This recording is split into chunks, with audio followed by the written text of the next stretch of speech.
It's never too early to plant the seed, to share the tradition, and instill a sense of pride in your HBCU with your little ones. HBCU Pride and Joy Children's Boutique helps you share your school spirit with a wide selection of adorable kids apparel and accessories officially licensed from your favorite HBCU.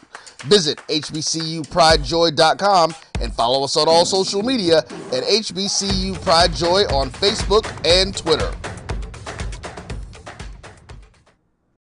Are you hungry for authentic Caribbean food? Like jerk chicken, oxtail, red snapper, shrimp, tofu, and rasta pasta? Well, find your way over to Mango's Caribbean Restaurant, 180 Auburn Avenue, right next to Royal Peacock in downtown Atlanta. Them belly full, but we hungry. Mango's Caribbean Restaurant, open daily from 11 a.m. to 10 p.m. And on Friday and Saturday, we're open till 4 a.m. Come to Mango's and put some spice in your life. Oh, we've got a good thing going. Mango's Caribbean Restaurant, 180 Auburn Avenue, right next to Royal Peacock in downtown Atlanta. For more info or directions, call 404-698-3992 or log on to mangoscaribbeanrestaurant.com. For instant coupons, text MANGOS to 313131. Tell your mama hungry, papa hungry, brother hungry. Mango's Caribbean Restaurant, authentic Caribbean cuisines. Open up the door, tell your mama hungry. Oh, that spin class was brutal. Well, you can try using the Buick's massaging seat. Ooh, yeah, that's nice. Can I use Apple CarPlay to put some music on? Sure, it's wireless. Pick something we all like. Okay, hold on. What's your Buick's Wi-Fi password? Buick Envision 2021. Oh, you should pick something stronger. That's really predictable. That's a really tight spot. Don't worry, I used to hate parallel parking. Me too. Hey. Really outdid yourself. Yes, we did. The all-new Buick Envision, an SUV built around you, all of you. This is the Dean of the College of HBCU Sports, Kenyatta Cavill of Dr. Cavill's Inside the HBCU Sports Lab with Mike Washington and Charles Bishop. Come mix it up in the lab where the course lecture is in session every Tuesday from 6 o'clock p.m. Central Standard Time on Facebook Live, YouTube Spreaker, or the BCSN app, as we discuss all things about the HBCU sports culture, including exploring the week that was in the sporting HBCU diaspora, as well as the upcoming week of HBCU sports. With me, the Dean, the College of HBCU Sports, on Dr. Cavill's Inside the HBCU Sports Lab with Mike Washington and Charles Bishop. Course lecture dismissed. Maureen is saving big holiday shopping at Amazon, so now she's free to become Maureen the Merrier. Food is her love language, and she really loves her grandson. Like, really loves. One bite of 100% Angus beef ballpark frank, and you'll say,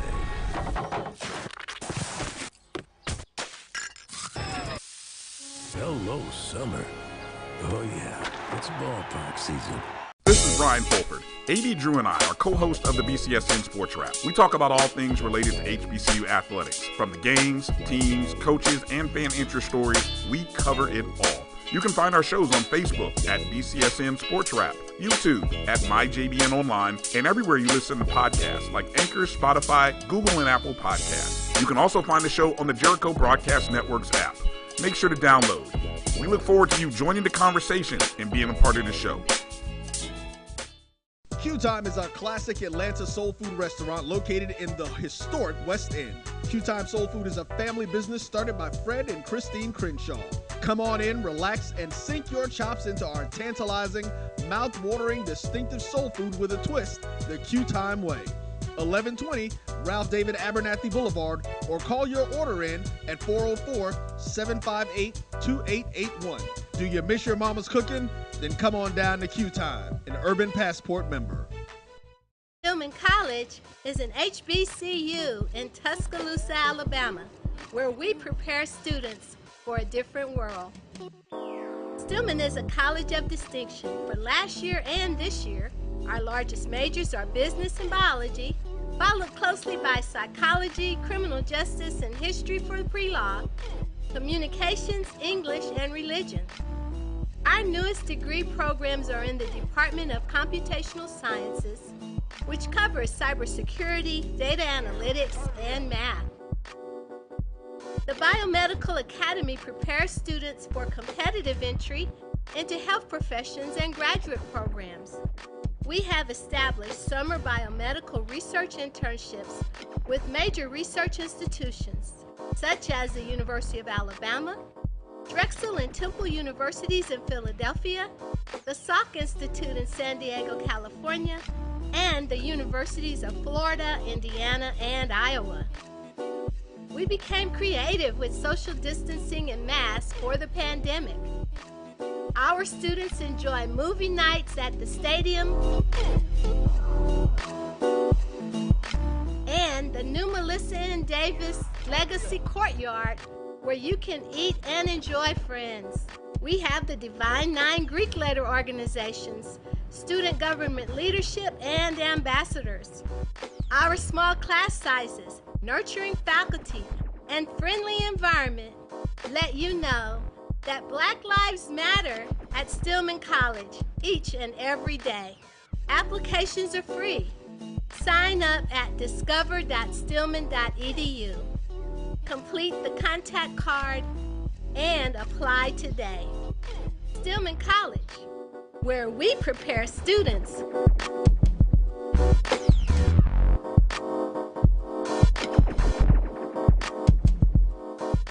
for a different world.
Pleasant good morning to everyone. Welcome to another edition of the Coles Brown Show, right here on the Black College Sports Network. Yours truly, Coles Brown, joined by Charles Edmond of the Alcorn State Radio Network.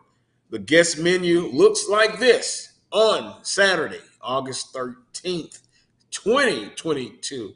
Boy, the year is going by very fast. Of course, Charles Edmond joins us on today's show. And then from HBCU legend, Sports Illustrated, Saints Talk, Pelican Talk, Kyle Mosley joins us very shortly here on the Coles Brown Show. And then last but not least, Brandon B.J. Jones of Inside HBCU Football. Of course, we'll talk a lot of football, college football, HBCU football, right here on today's show. SWAC soccer, predicted order of finish. Charles, take a guess. Who's number one? Preview. No, although they have had tremendous success.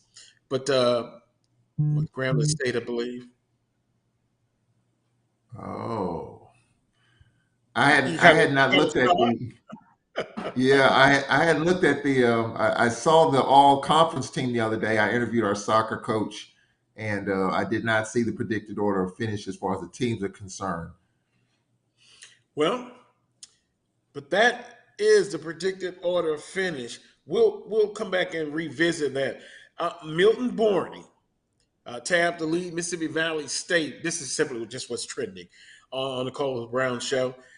Tabbed to lead Mississippi Valley State baseball program. He is Coach Borney, the seventh head baseball coach in the history of Mississippi Valley State University, and he has a famous grandfather former JSU football great Lem Barney. So that is, I had kind of forgotten about Valley and that they were going to announce a new head baseball coach. So Coach Barney, experience with the Southwestern Athletic Conference, I believe, for 2011. Assistant head baseball coach at Alcorn State University, a native of Gulfport, Mississippi. So Mississippi Valley State, on paper, it looks to be an outstanding hire.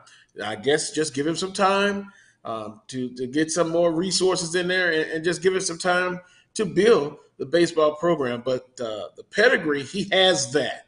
He really does. And it looks like an outstanding hire for Mississippi Valley State. I'll go through a couple of more notes that's trending here on the Carlos Brown Show. We can say trending, news and notes, whatever you feel comfortable with or whatever I feel comfortable with.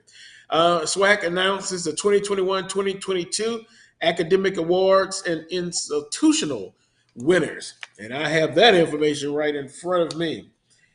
So if you bear with me, the SWAC Academic Success Award is an award decided based upon each member institution's collective rankings in the categories of highest four-year academic progress rate, APR, average highest single year APR average, and the highest graduate success rate, GSR. Texas Southern, congratulations, claimed the 2021-2022 SWAC Academic Success Award, finishing with a total of 26 points based on the point scale system to determine an institutional winner. Your alma mater, Grambling State University, 22.5, and Jackson State, 22, rounds out the top three finishers within the conference. And then Alabama State with 64% claimed the All Academic Achievement Award, which is presented to the athletic program that has the highest percentage of student athletes that earn a grade point average of 3.0 or better during the 2021-2022 academic year. Alcorn State at 60% finished second, while Grambling State finished third with 58%. So some good academic news, student athletes, that's what it's all about. And then last but not least, boy, just it's a feel-good story for me personally. Because of course, unless you've been on the moon or somewhere, I am a Southern University graduate alum. Southern football alum Darnell Henderson and Calvin Mills delivered 100 Amazon Fire tablets to the Bluff this week, a total of a $12,250 investment. It gives the football players digital access to the playbook, itineraries, I guess when you're on the road or during the week, game week, and then also practice video. So that is huge. Kudos, much love to Darnell Henderson and Calvin Mills, former football players at Southern University. Man, that's special. Getting 100 Amazon Fire tablets. That's what's trending here on the Carlos Brown Show. Charles, 3 weeks from today, a lot of football teams will kick off their season. And in 2 weeks, we've got the SWAC MEAC Challenge. People want to know. A lot of pressures on Alabama State, but also a lot of pressure on the Southwestern Athletic Conference. Can they defeat the MEAC? Yeah. Before I answer that question, Carlos, I want to go back to the Milton Barney story that was trending. Milton Barney, of course, he was a part of that 2011 Alcorn State baseball championship team. So, he played under Beard Ray, a Southern grad. So he does have the pedigree. He knows what it takes to win a championship. And I thought it was a really, really good hire. Young coach, passionate coach. And I think that's definitely needed at Mississippi Valley. So I just want to go back to that. Wanted to chime in because I know him personally. And he's a really good dude, really good guy. And I think he'll be a really good coach for Mississippi Valley. SWAC MEAC Challenge, it kicks off here shortly. And hey, we talk about pressure on the SWAC to win this thing. We struggled in the Celebration Bowl and the SWAC MEAC Challenge. First game for Eddie Robinson Jr. Talk to him at SWAC Football Media Day. I think they've got a few pieces that can possibly come together here. You've got some D1 transfers, and so I think you look at that. It's just the continuity, the word continuity, and I'm going to keep using that for the next several weeks because it's going to take time with a new coach and or new quarterbacks, new personnel. They just hired a defensive coordinator, Carlos, within the last week. It was announced there within the last week. So that continuity has to come together. So it's going to take a little time. And I think Dr. Jason Cable, the athletic director there that I know pretty well, is very patient. I think the Bama State board is very patient.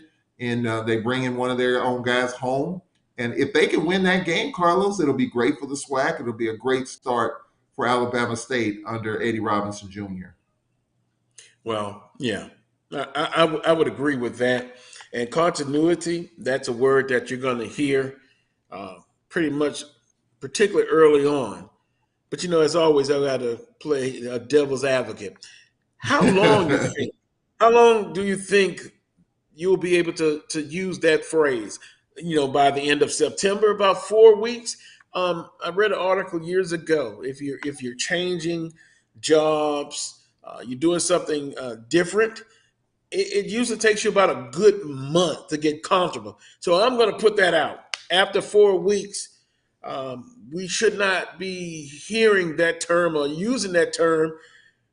Or we could say, as the song says, "What have you done for me lately?" No, I'm not going to say that one. But to your point, it's going to be a period of time that they've got to adjust and have that chemistry and that continuity. But I'm thinking about the end of September or the first week in October.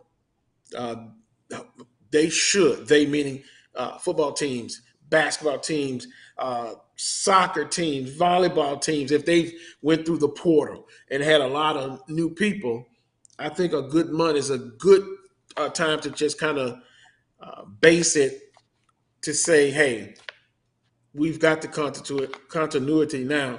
We've got to just now execute and then win. I'm gonna give a little exception though, and I think there are exceptions to every rule. In my opinion, I think Alabama State might be one of the few exceptions because I do think it's going to take a little bit longer time for them. It's just my own opinion. I might be totally wrong. We've seen coaches and here lately in the last couple of years, Coach Deion Sanders in basically 2 calendar years won a SWAC championship, a division title. In basketball, Landon Bussey, year 2, winning a regular season title, SWAC championship game. So there are exceptions to those rules. So this could be an exception for Eddie Robinson Jr. and Bama State because nobody's really talking about him in the Eastern Division pecking order. Let's just be honest. It's about Jackson, FAMU, Jackson, who's third? Could Bama State be a spoiler?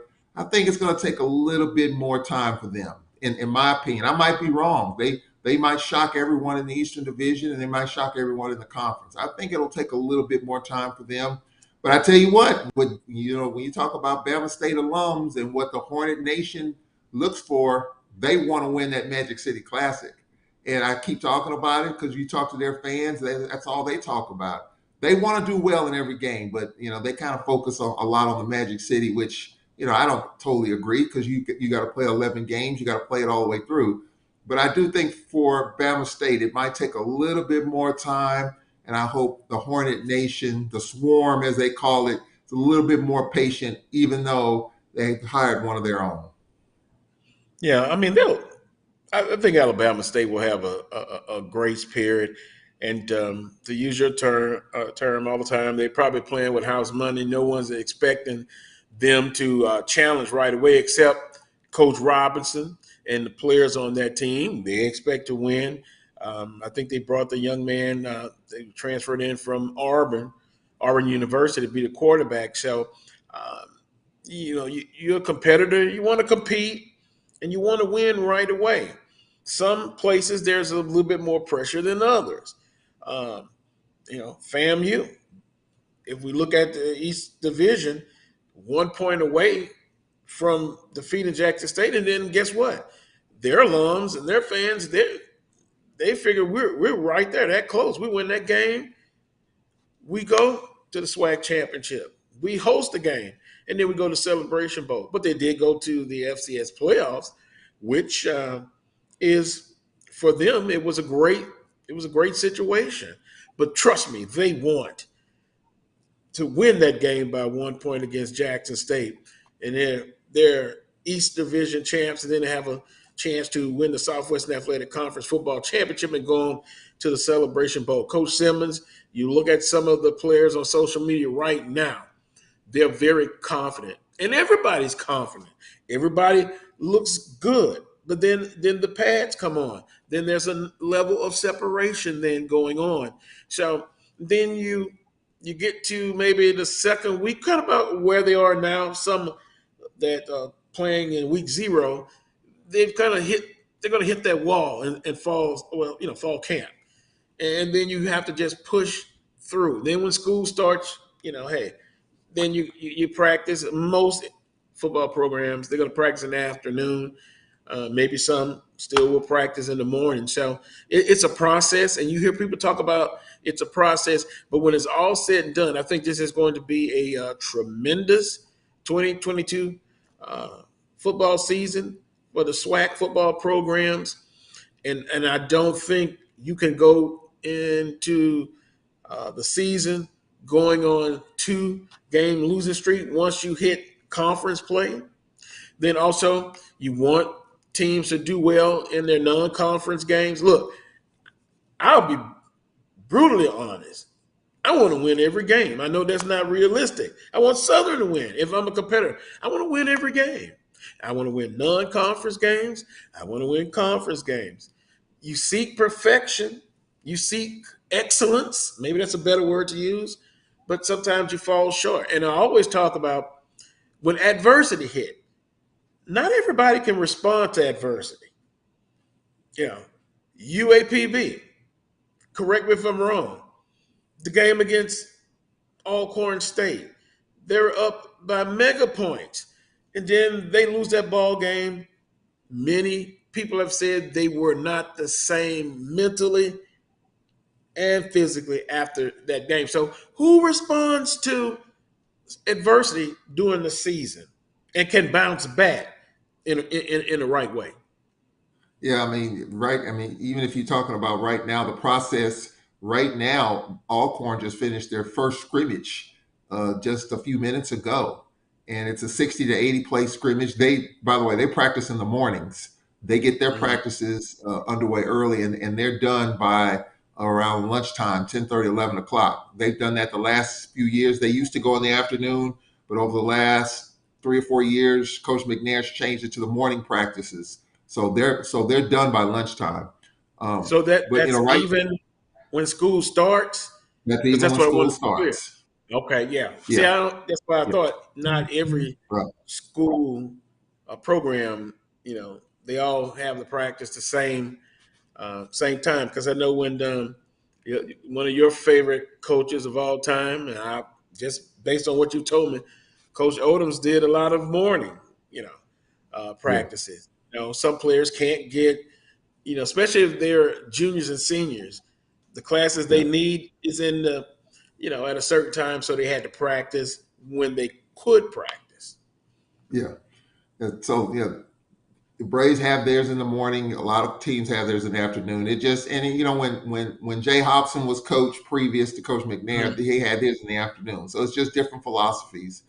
But right now, teams right now, are doing their scrimmages. We're going to have 2 scrimmages. We're going to have one today that just finished up. We're going to have one in 2 weeks. That's the week before Stephen F. Austin. And, today's scrimmage is probably the more detailed one. I was told anywhere from 60 to 80 plays. So this is kind of the big deal. In 2 weeks, it'll just kind of be the finishing touches. So that's just kind of how, the Braves are going to play their hand. I don't know how other teams are going to play their hand. But I think, Carlos, for this season, you're going to see so many matchups early in the year, whether it's SWAC, whether it's Texas Southern Prairie View, or whether it's Southern Florida Memorial, Alcorn, Stephen F. Austin. You can go right up and down the list of some big early non-conference games to build your continuity, or you jump right into the fray where Texas Southern Prairie View in week 1 or even week 0 with Howard and Bama State. So there's a lot of opportunities, for teams to kind of get it going early. But I refer back to what you talked about with FAMU. I think it's different this year than it was last year. Last year they opened up against Jackson State, and I'm going to keep harping on this, and I'm with you. I want to see the SWAC do well. I'm a product of a SWAC school. I'm a Grambling grad. I want to see the SWAC do well, especially out of conference, because people are saying we can't beat these type of teams, especially FCS, definitely FBS. But FAMU playing North Carolina week 0, that's a huge deal. And Brian Fulford and I kind of had a back and forth about this last week. I just hope that FAMU comes out of it none the worse for wear, because if they don't, and they lose to Jackson State, that's going to be tough to recover from. Just like you talked about UAPB not recovering from that game against Alcorn, in which they were up 26-7 at halftime.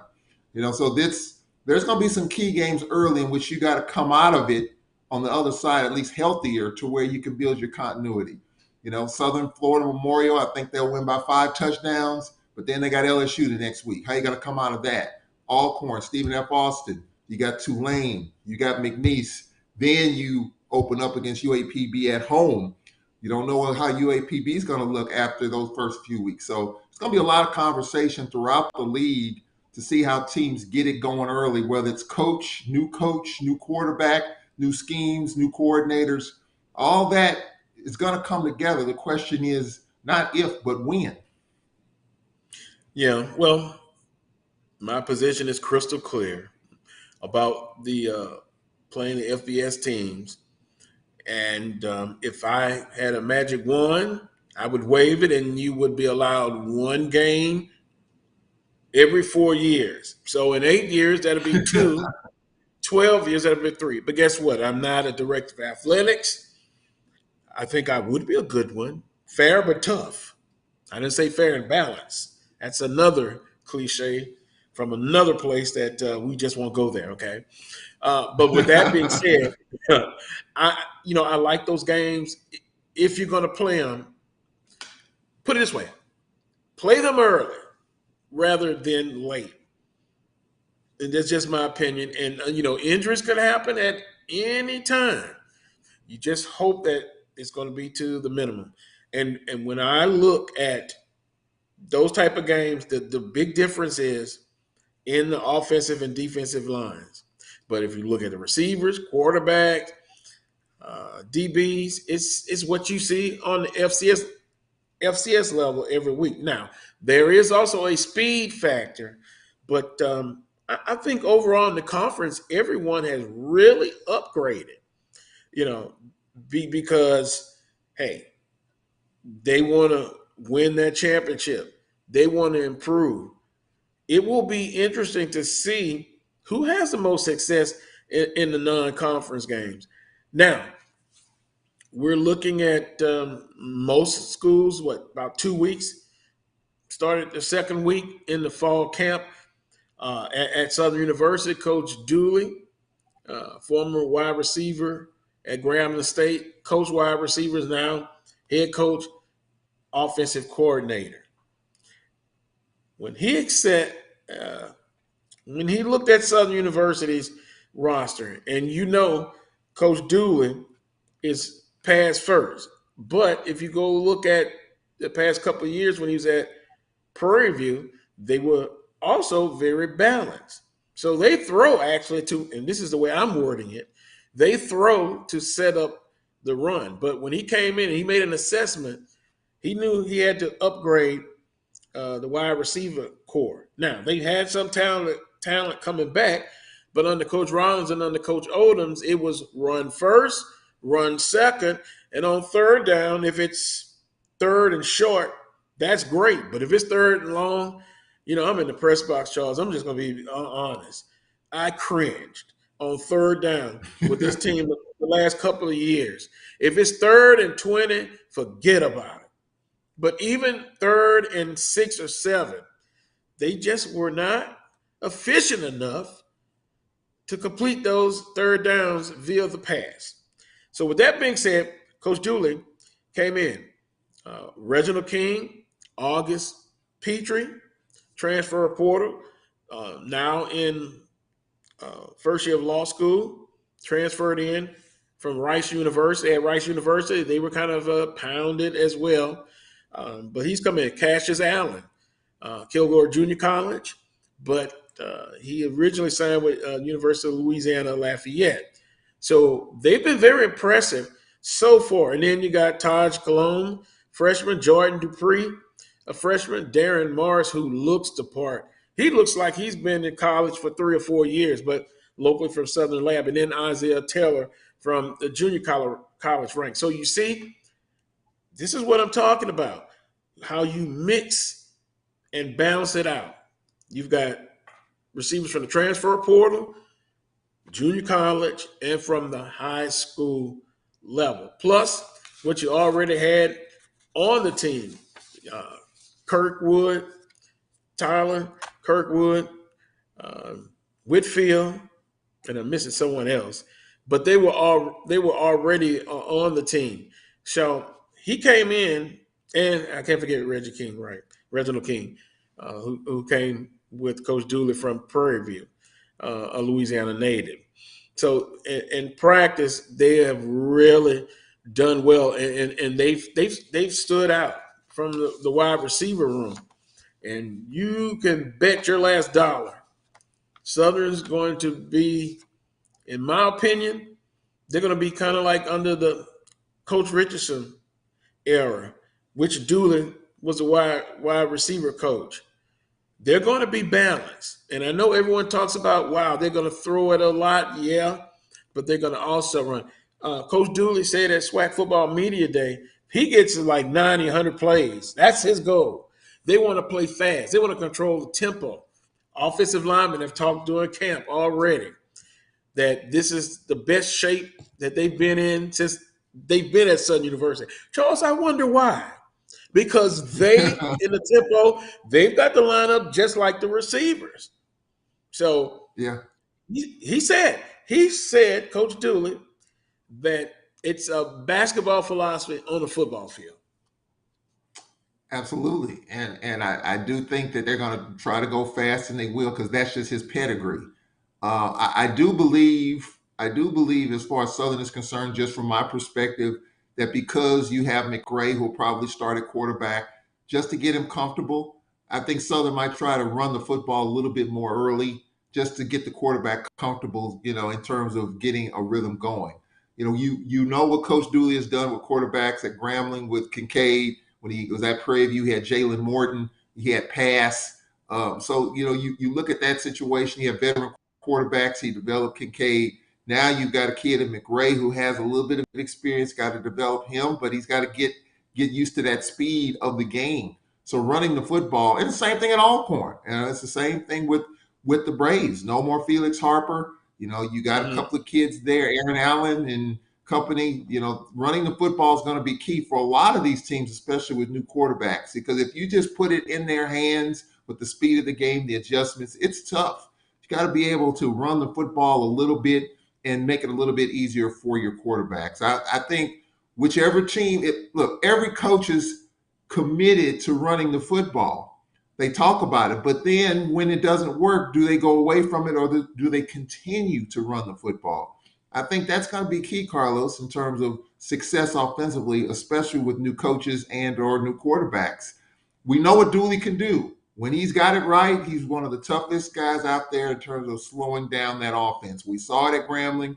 We saw it at Prairie View. And now we're going to probably see it at Southern University. So I'm looking forward to seeing how that's going to go. I mean, I think Dooley has made all the right moves. The Jaguar Nation is pleased with what they're seeing so far. As someone that's on the outside of it, the coaches, the hires, the kids from Louisiana, like you talked about, high school, JUCO, and transfer portal, he's made a lot of the right moves. The question is now, how long is it going to take for that continuity for it to gel and mesh? Well, put it this way. First game, I think they're going to display who they are. I still say balance, but they're going to throw first. If I have to put a percentage on it, probably 70-30 pass to run. And now that I think about it, maybe 65-35. And trust me, yeah, it depends on too your team or your opponent. The first game, Florida Memorial. I'm not going to sit on here and say they're going to win by 5 touchdowns. They may well. All I know, from the first quarter to the fourth quarter, you put pressure. Because this is what I'm hearing. They're going to put pressure, and McCray, very athletic. And from the spring game, and I just based that on that. He is the right mix. You know what? If you're up by 20, 25, 30 points, yeah, you can run it, but I want you to be who you are. And I don't think they're going to be conservative per se. Different makeup with this coaching staff. Also, I think he grasps the offense. He's grasped it. He's improved a lot. But also, the other news is that is coming out of camp. Harold Blood.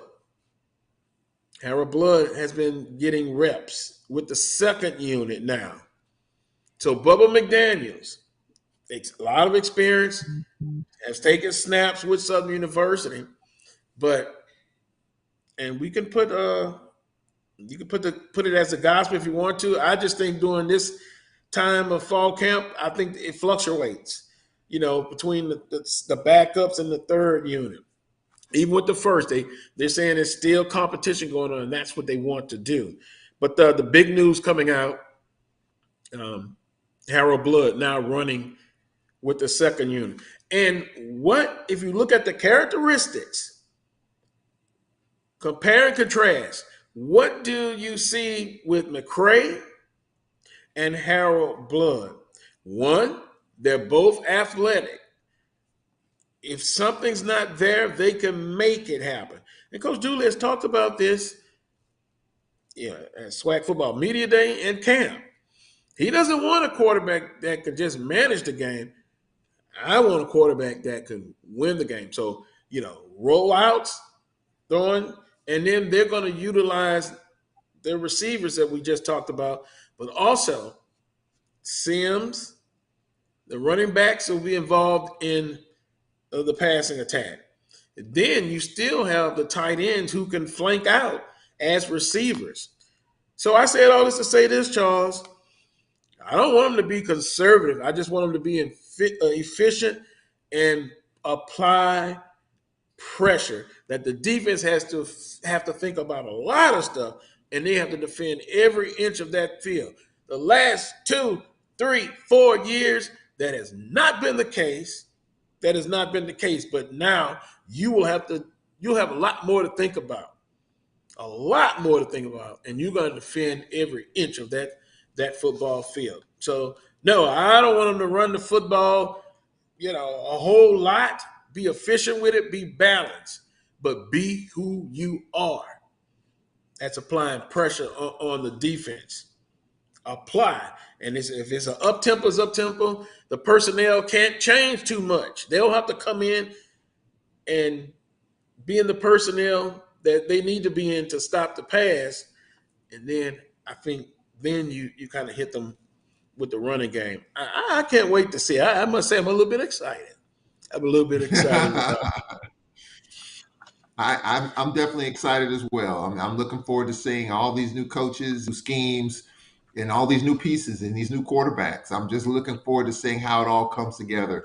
That's the beauty of what we do, Carlos. We can talk about it, predict, but what we see on the field, that's what's going to be the determining factor in all of this. And it's going to be an exciting year, I think. It's going to be a lot of ebb and flow. The Western Division, is wide open. The Eastern Division, a 2-horse race, but there could be a dark horse in there. So that's the beauty of all this. And, 10 years ago, we didn't talk about this, but now we're in this mode in which every moment, every week of college football in the SWAC is going to be something to talk about. Well, and then if, we predict, we prognosticators, but we're not right all the time. I've told the conversation about the Jackson State people. One of the guys emailed me and say it wasn't. I didn't expect you to predict us first, but fourth last year in the East, really? Yes, really. And I was wrong, but I got them picked first this year. What happens if they get second or third? But expectations are always, and when you win a championship, you thirst for more. You want, and one of the things I like, and I understand things change, but after that first year, I'm going back in history again with Coach Richardson, and after that first year, 11-1, the bar was set.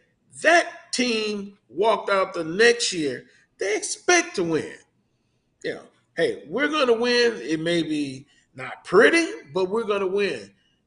The mental aspect was once that first year he went and got an 11-1 record, they expected excellence. And then probably his greatest team ended up, I believe, 6-5, and they lost 5 of those games by 14 points. But many will talk about that year. I think it was 1994, I believe. That was probably the best talented team for Coach Richardson. So all of that to say, expectations. Now, you look at running back, Gerard Sims. He's well suited for Coach Dooley's offense now. We saw evidence of this the last 3 or 4 years. He can come out of the backfield. He runs north to south. He says he's in the best shape he's ever been. I wonder why, Charles. Because up tempo. Now, Kobe Dillon, I don't know. It's some kind of controversy. It was reported a non-injury that he's out. Then he was back. Then I'm hearing some other things, but the cover is not bare. Kendrick Rhymes, I've talked about him a couple of times. I actually, just me, I call him a baby Alvin Kamara coming out of the backfield. Google him, Kendrick Rhymes. Just Google it and look at some of his highlights. He does some of everything. They flank him out as a wide receiver when he was in high school and junior college. And I just saw a little taste in person against, of course, Southern in the spring game. But you can see he can run very hard. He's a diverse back. And then Carl Ligon. You've got to get him on the field some kind of way. Out of Montgomery, Alabama, rushed for over 1,600 yards, kick return, punt return, caught passes out of the backfield. Another prototypical player that Coach Dooley likes to bring in. And then I know you heard me talk about Braylon Morgan a couple of weeks ago. Just love him. He has a chip on his shoulder. He's been doing well in fall camp. So the cover is not bare. The running back room is pretty strong. Now, I know you got to put all this on the field and get it done, but that's the process they're going through now. And that's just talking about offensively, and then tight ends.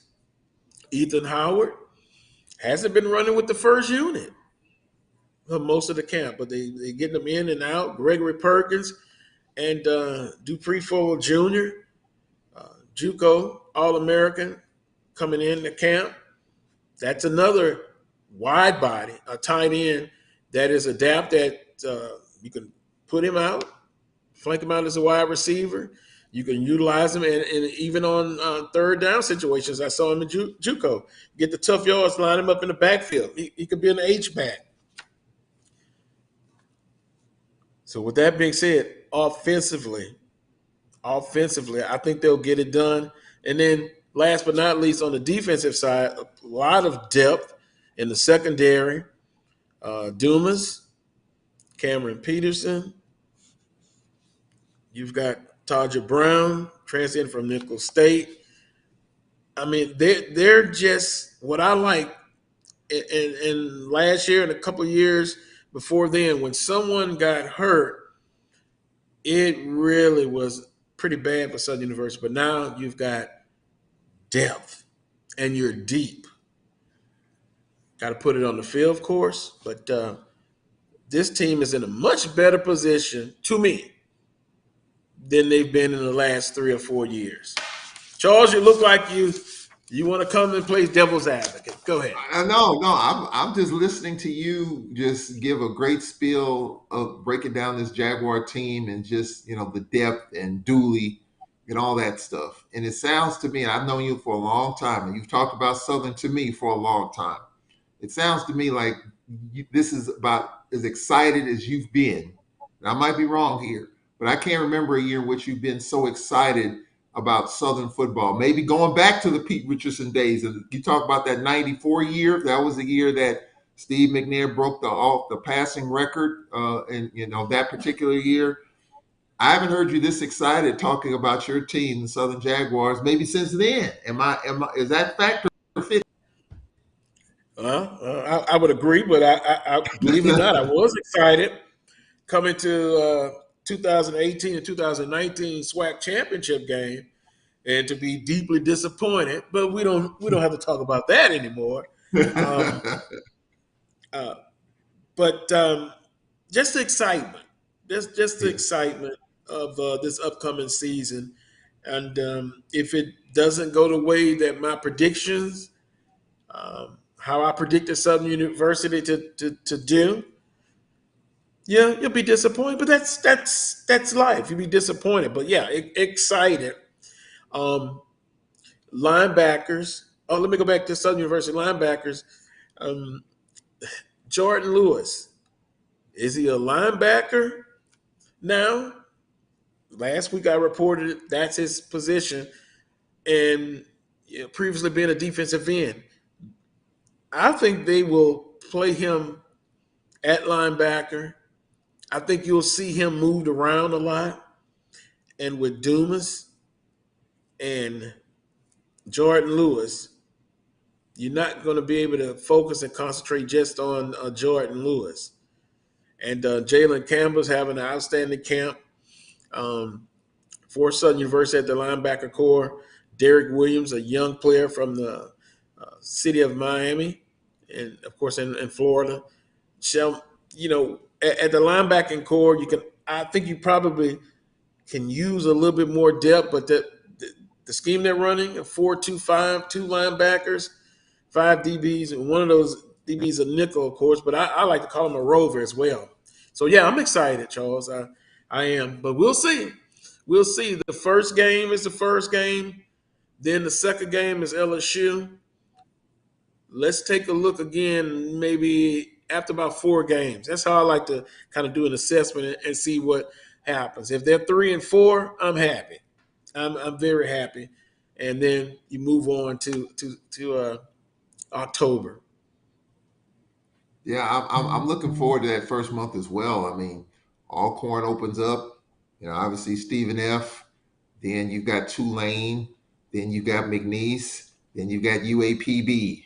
That's a really good first month for Alcorn. And with all the new pieces on offense, new quarterback, new defensive staff, new defensive coordinator, different type of defense, different up front. We're veterans on the back end of that defense. And I'm looking forward to seeing how the Braves come out, with the second year in the Western Division. It's just, to me, Carlos, I think it's going to be so many different storylines to see early on. I mean, we haven't talked about Grambling that much. I looked at their camp footage. They have this fan fest going on today that was on the Black College Sports Network. I saw a little bit of that. And Hugh Jackson sounds really confident, in terms of where his team is. I mean, I didn't get a chance to talk to him at Media Day. The rumor was he's got 6 quarterbacks on the roster. He's a quarterback whisperer and developer. And I mean, that may not be true, but I wouldn't be surprised if it is the fact, because he's trying to find a quarterback. You know what he's looking for. Grambling got Arkansas State, and they got that tough division. We got to go to them. So it's, I think a little bit of pressure on Hugh Jackson in terms of what Grambling has to do. And as a Gramblingite myself, I think it's going to be a tough rebuild. And even, for people that are predicting where they are, I don't see a great season just because it's just all new. And so I'm not expecting that, but I do expect the program to be better as time goes along. So that's just one of the many storylines I've been reading. I know we got Kyle Mosley coming up I saw his interview he did with Andrew Body. He's really been all into the Texas Southern thing. I'm looking forward to talking with him about that because very few people are talking about Texas Southern and the way Body has looked and the body of work he's putting together. As far as his development, it looks like Texas Southern might be a team that no one's talking about, and I'm sure they're glad of it. And they might ruin some people's season. So I'm kind of looking forward to seeing that aspect of it, when we talk with Kyle Mosley. But it's just going to be a great year. I'm really looking forward to it. Which team can handle the adversity with injuries and the depth. For me, for Southern, Carlos, we know what Dooley can do on offense. But defensively, can they get off the field when needed? And you talked about it, the depth. You got Jordan Lewis. You got Dumas coming over from Prairie View. The pieces are there in terms of Southern's defense being much improved from last year. They couldn't get off the field in the last drive in the Bayou Classic.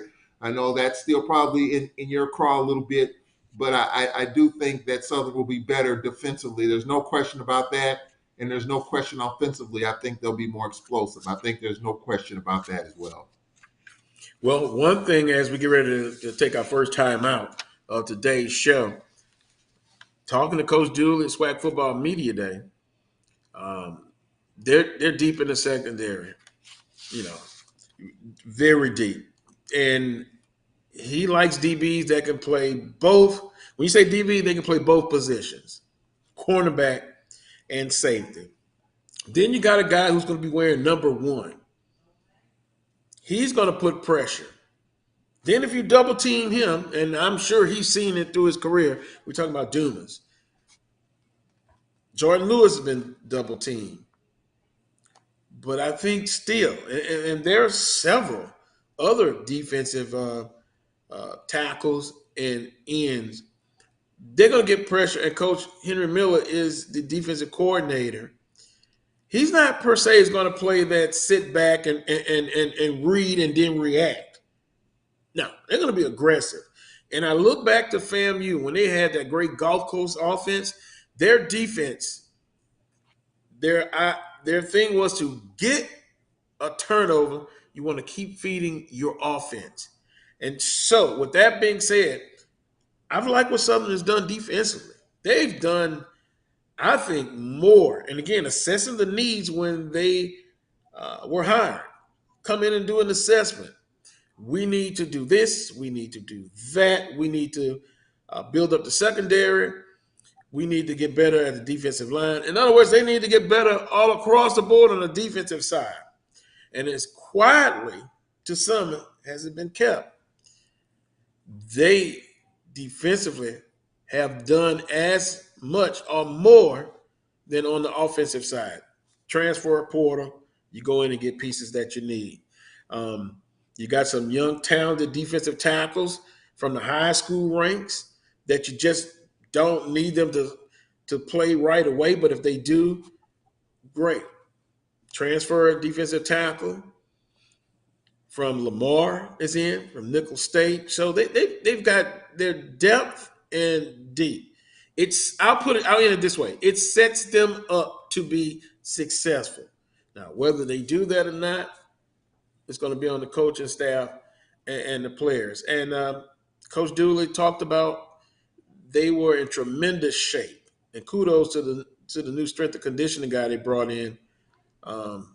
Pretty doggone good.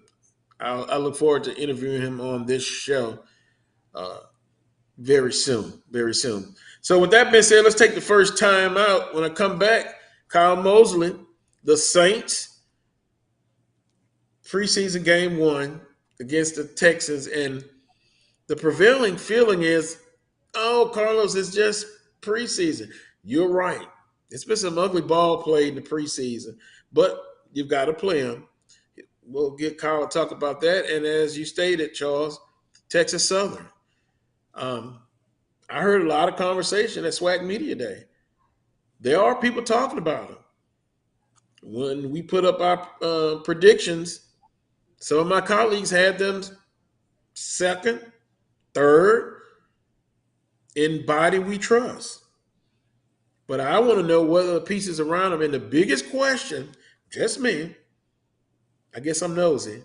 The biggest question is, How much improvement defensively will Texas Southern, how much better will they be defensively?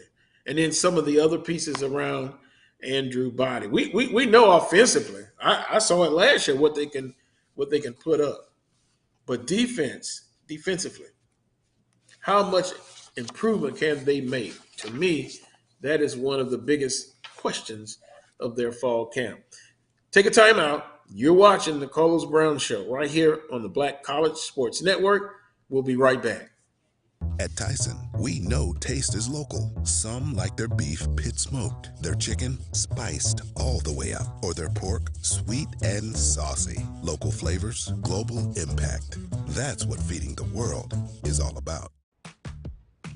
Nope. Nope. Come on, him? Ooh, I like him.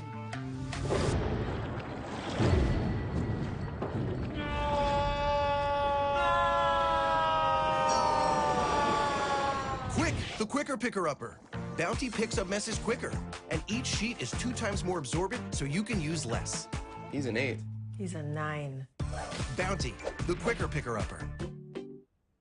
I'm returning to Clinton Parish, and Tampa's my community. I grew up here, went to school here, and my wife and I make our home here. What makes Tampa special are its people. So when I represent someone injured in my community, it's personal. Call my office and speak to a real lawyer and not some referral service. I will fight the insurance companies to get the settlement that you deserve. At the law office of Clinton Parish, we take the pain out of being heard. It's never too early to plant the seed, to share the tradition, and instill a sense of pride in your HBCU with your little ones.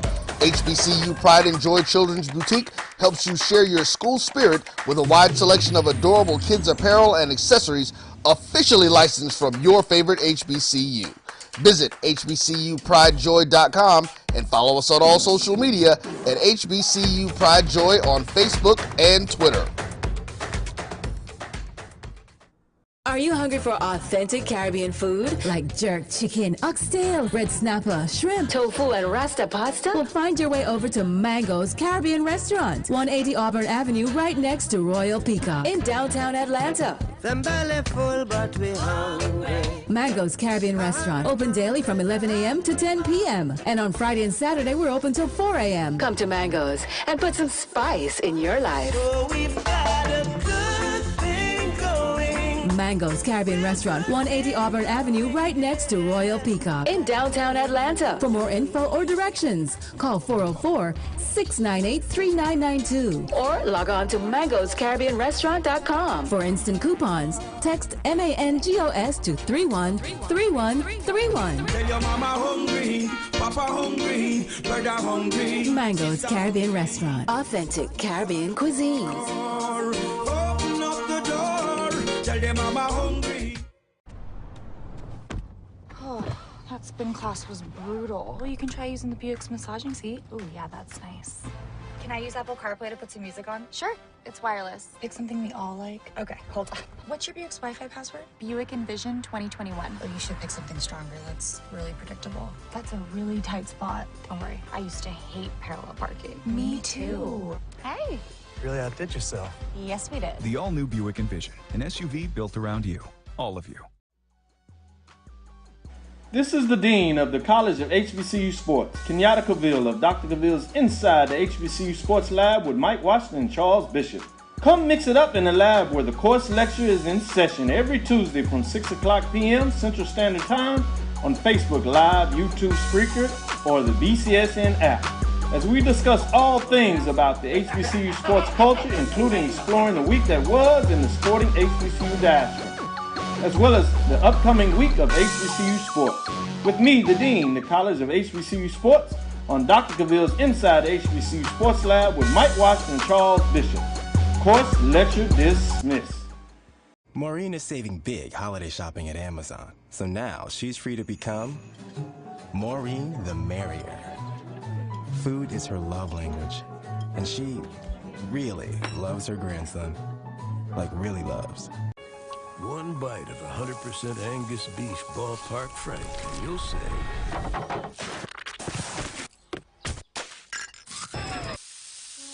almost summer. Oh yeah, it's ballpark season.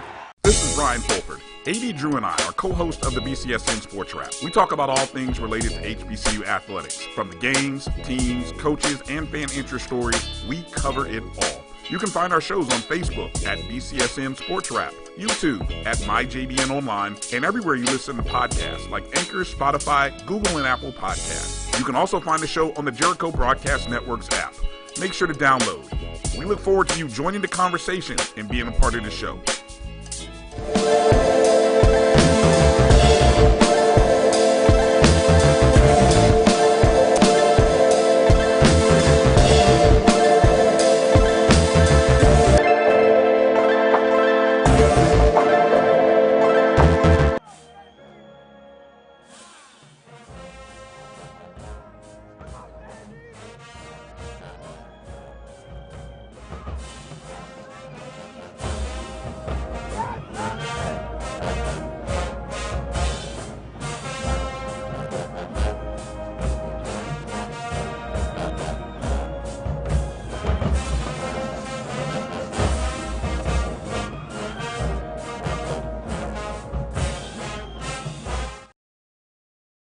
Welcome back to this week's edition of the Carlos Brown Show right here on the Black College Sports Network.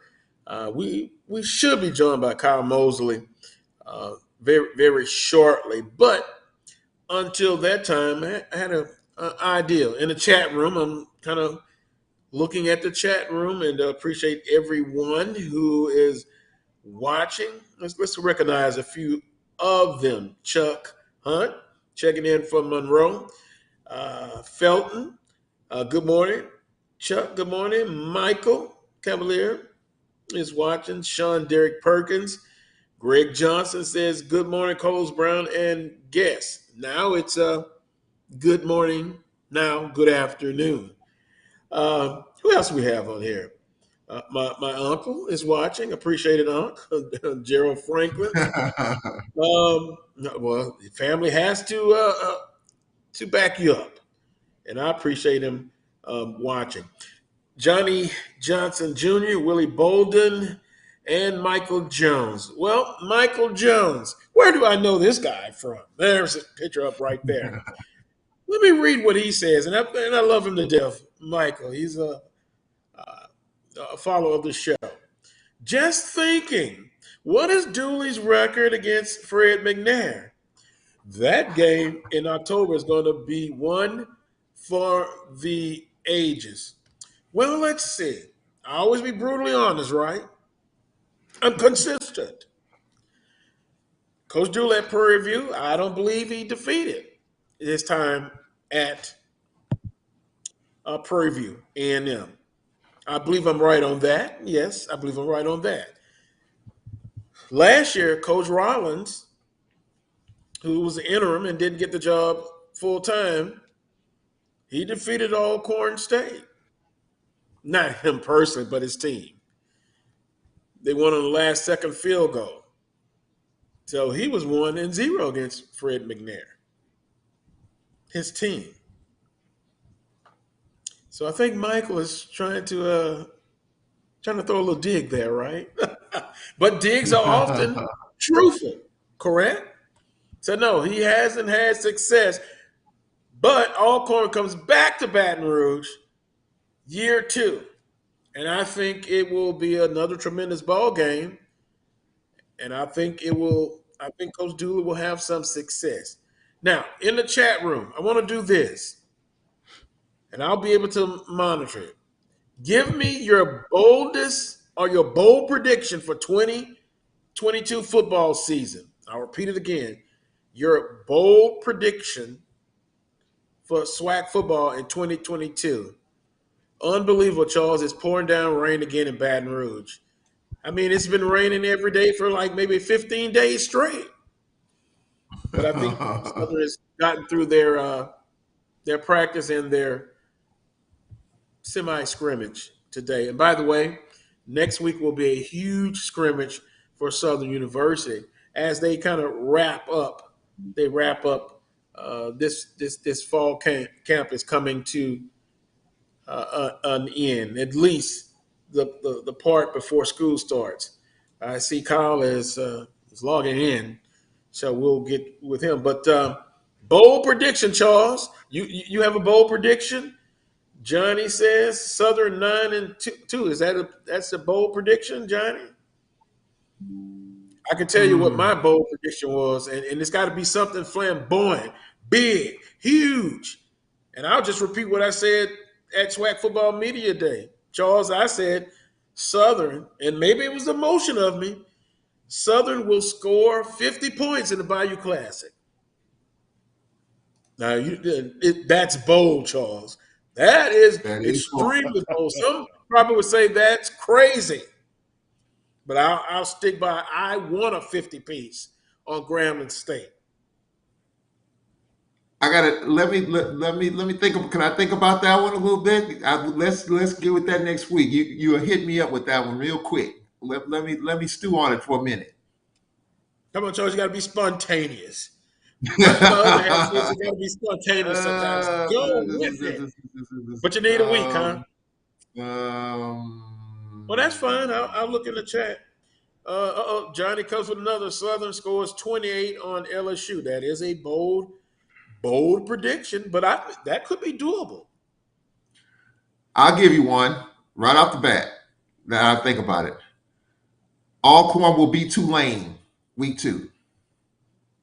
Wow, that is bold. That is bold. Yes, that's a good one. Alcorn will beat Tulane week 2. I think that's a winnable game. That's a gettable game. I think our defense will step up in that game. Coming off Stephen F., I think Alcorn will have a shot to get Tulane. Yes, Alcorn will beat Tulane week 2. That's my bold prediction. Well, I actually have them going 1-2 after 3 games. Talking to a good source, there's that word again. I think they can get McNeese. Somebody owes McNeese a spanking. That's all I'm going to say, because Southern had them last year. They are who we thought they were. Had them by double-digit leads and let it go. But that team last year, they couldn't finish. I got to be careful. I was about to say another word that's from a men's health situation, but I'll stop there. They could not finish. That's the best way to put it last year. On that note, Kyle comes in. Kyle, right there. I didn't go too far on that one. We were kind of talking about some bold predictions, but good afternoon to you, Kyle. We're going to talk about a couple things, but give me your bold prediction for 2022 in SWAC football. I don't know if I needed to get my Cialis or the blue pill.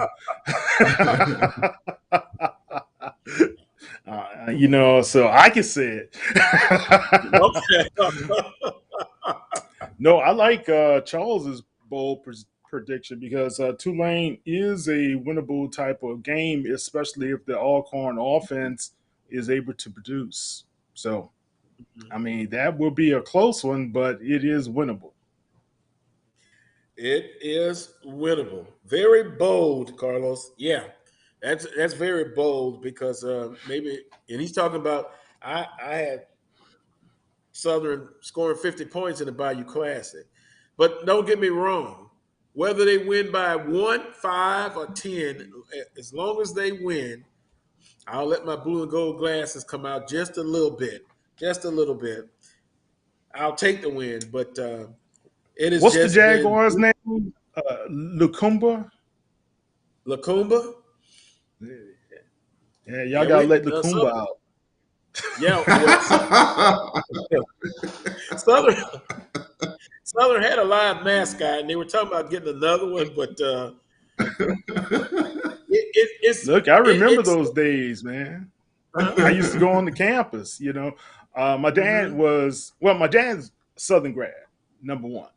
And then he was working on his master's, and I would go up with him. He would pick me up from school, go up there with him, and my cousin was attending, so I would stay in her dorm room, and sometimes I would go on the football field because her boyfriend, Kenny Times, defensive tackle, who helped win that game against Grambling, against them in the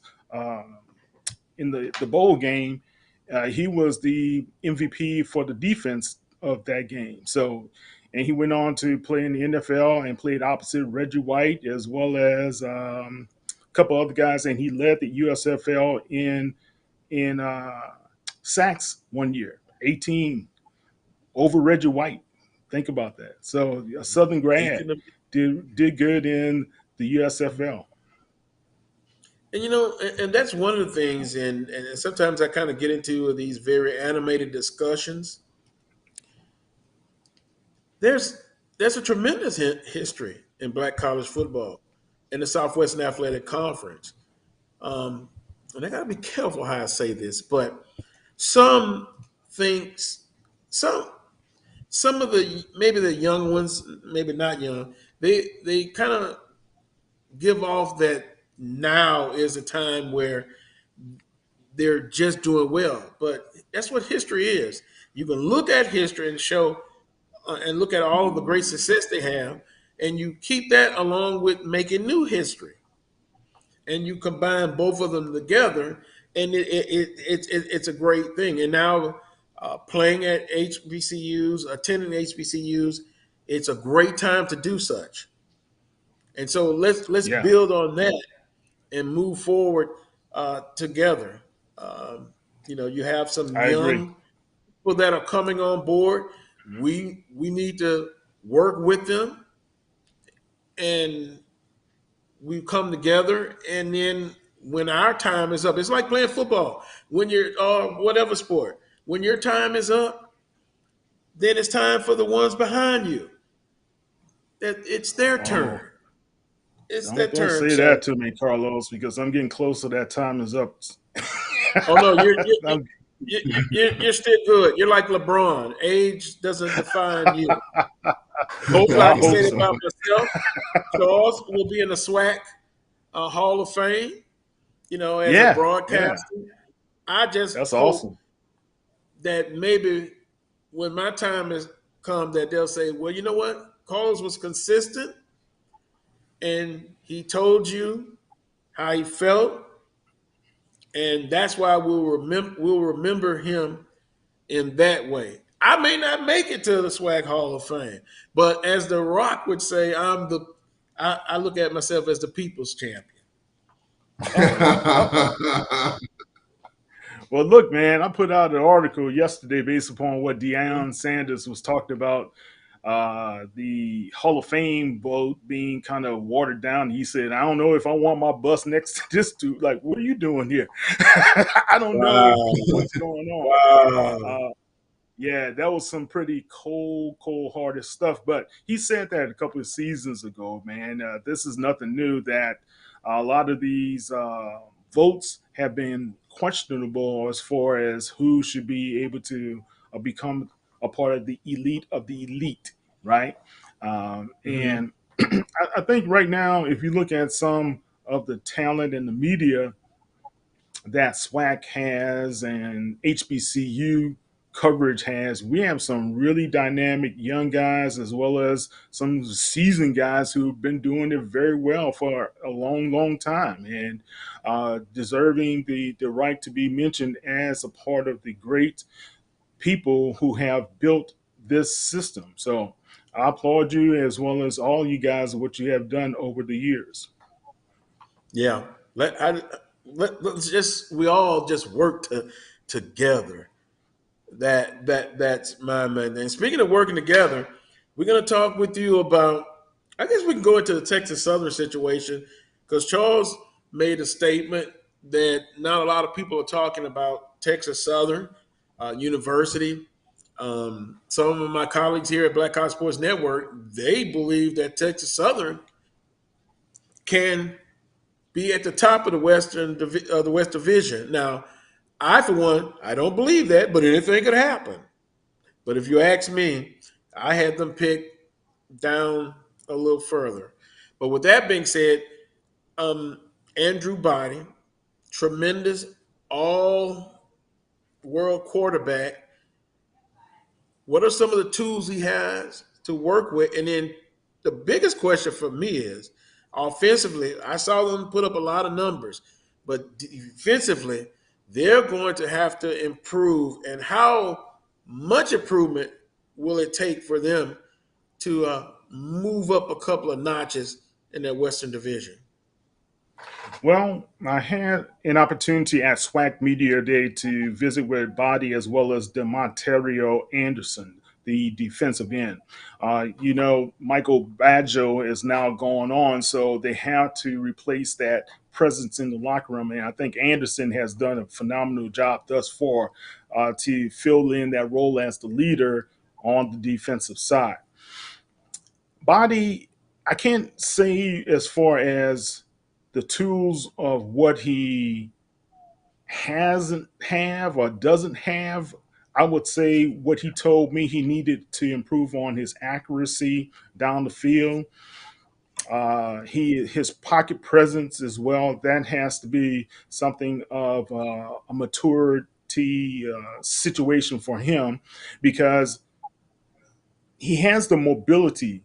He can escape guys. He can be able to run down the field. And he can be able to put some pressure on defenses that way as well, like a Michael Vick used to do, or somebody, a Steve McNair, right?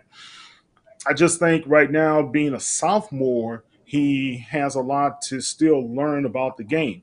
Now, what's making it difficult for Texas Southern in 2022 is the fact that their first, 7 games are pretty much like road games, man.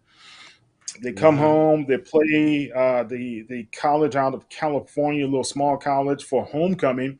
Then they go right into playing Alabama State. After Alabama State, Jackson State, then Grambling.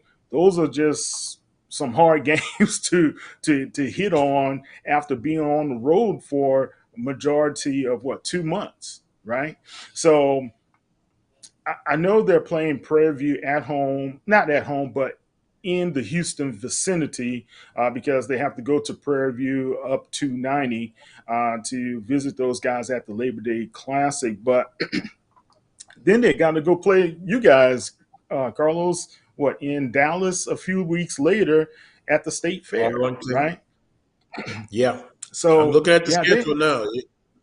Yeah, it's not going to be an easy schedule. I don't know if they really help those kids, especially with the fact that McKinney is bringing back, and I spoke to also the offensive coordinator, David Marsh, who's a pretty funny guy. But what he was saying that they feel good about the team. 50-plus freshmen were playing last season, and now they're sophomores, so they have a year under their belt. I still believe Texas Southern may be a year or two removed from really competing heavily for the SWAC title. Well, Charles, I'm looking at this schedule, and of course, Labor Day Classic, September the 3rd. Then September 10th, they play up. Second week, sounds familiar, at North Texas. Then in Arlington, Texas, Global Life Park, Southern University. So that'll be their second conference game. Then they go out of the conference again. They play up. September 24th, 2022. Texas San Antonio, of course, at the Alamo Dome. Then Alabama State, October 1st. Arkansas Pine Bluff, October the 8th. And that's at Arkansas Pine Bluff. At Alcorn, October 22nd. Is that correct? No. October 29th, Lincoln University out of California? Yeah, that's the homecoming game. Yeah, okay. And then November 5th, Jackson State. That's at home. And then Grambling State at home. And then on the road against Alabama A&M. I'm confident in saying this. Anything could happen, but here's the part I'm confident about. You can be a better team, but the record may not reflect it. And I'm looking at several teams. They could be better, but their record may not reflect it, especially after the first 4 playing dates. You agree with that? It's going to be different. Go ahead, Charles. I think it's going to be. I think it's going to be tough for Texas Southern. I mean, they've got. I'm looking at their schedule as well. They have 8 games, and I guess I look at it as the glass half full a little bit. They have 8 games in the state of Texas. So, their road games outside of the state, Pine Bluff, obviously coming to Alcorn on homecoming, and Alabama A&M in Huntsville. Those are 3 tough trips. two of them are really long. But I think if they get off to a good start by beating Prairie View in that game, the very first game of the season, and I didn't know that game was back on campus, by the way, till the other day. I thought they usually play it in Houston every year, whether it's at NRG or whatever the case. I didn't think it was coming back to campus, but it obviously has. 6 o'clock Well, they game at switch. Panther Stadium. They They switch. switch, yeah. I thought it Yeah, was this game. I thought it was more of a one venue type of game. I mean, from the outside, but yeah, I didn't know that part of it. But if Texas Southern wins that game and puts Prairie View behind the eight ball a little bit, I do think that confidence with that young team and that sophomore quarterback who I saw in person, he looked really good at times, but then other times he looked like a freshman. Against Alcorn last year, he had some bad turnovers. He couldn't hang on to the football. We got pressure on him, but I'm sure he's learned that. And I saw your interview with him, Kyle, when you were on campus. Really good interview, and he just looks very confident in terms of his ability and what he can do. But they got to be able to run the football, and that defense has to get better if Texas Southern is going to have some success, at least in my opinion. Right, right. And I think the more concern is the defensive side as well, Charles. And I saw just one practice, and I hate to say that's the litmus test for everything because that was the second day of their fall camp, right? So I will have to defer and wait to see what's going to happen, later on in the camp. But the offensive side, I think, is going to be gelling pretty well. David Marsh, I think, after talking with him, he has some plans in store for the offense and how they're going to attack their foes in the SWAC. Those games, okay, I'm just going to say it. I favor Texas Southern to win over PV at PV. It's going to be difficult, but I think it's a capable win for them. But the road games are the concern. And, you talk about a lot of variables on the road. So that's what really concerns me. Can it be 1-4 before they come back home? That's always a possibility. But I really think it's going to be, like you said, one of those times where this team has to grow up and grow up fast. Yeah. Boy, I tell you, I still feel confident of my statement. Maybe a better team, but the record may not reflect it. And defensively, it's still the big question. I mean, every team has questions, strong points and weak points. But I guess the only thing time will tell is after about 3 or 4 ball games, then we'll have something we can base the statement on. The defense, either they have improved or they have not. And maybe it's not a fair evaluation when you're looking at, you're playing up with North Texas and Texas San Antonio. But I think Southern and Prairie View and Alabama State, how about that? Is that fair? After those 3 games, let's see how defensive against their peers in FCS. Because it's just kind of hard to when you're playing up against, FBS teams. But there are exceptions. Sometimes they win. But with that being said, just those 2 things from me, and especially number 1, defensively, how much improvement will Texas Southern have on the defensive side of the football? With that being said, Kyle, it's only preseason, and most people, I'm going to switch to NFL/Saints. They don't play that many. As far as the Saints, is it going to be the attitude like the fans are saying, oh, it's just preseason, they won't show a lot?